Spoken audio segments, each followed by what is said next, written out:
Hello everyone. So in today's video, I'm just gonna quickly walk you through how to set up model making for your design house, okay, using your floor plan from assessment 2.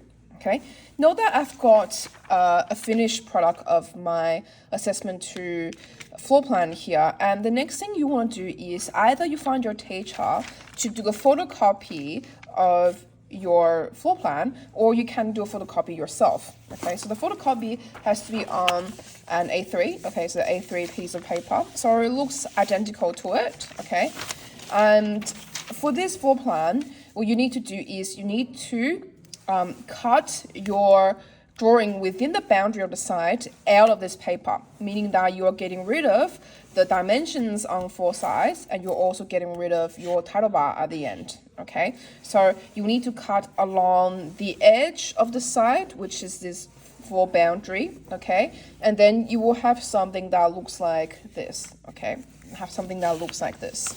All right. Use a scissor to cut, or if you prefer knife, you can use a knife as well. Okay.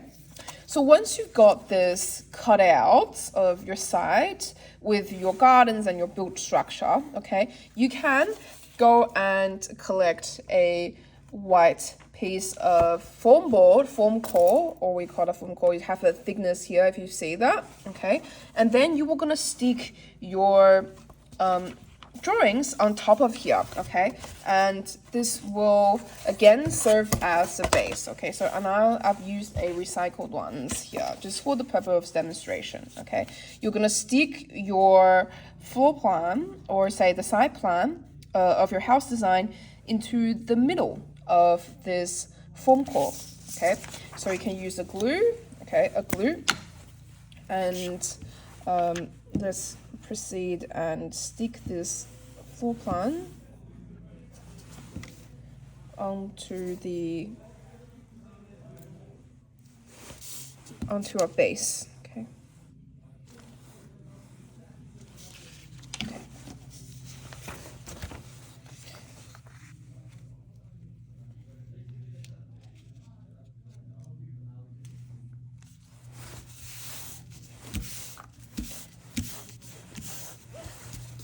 Okay. All right, awesome. So this thing will be serving as our base of a model. Okay, so this is nice and big. You can carry that around with you. All right.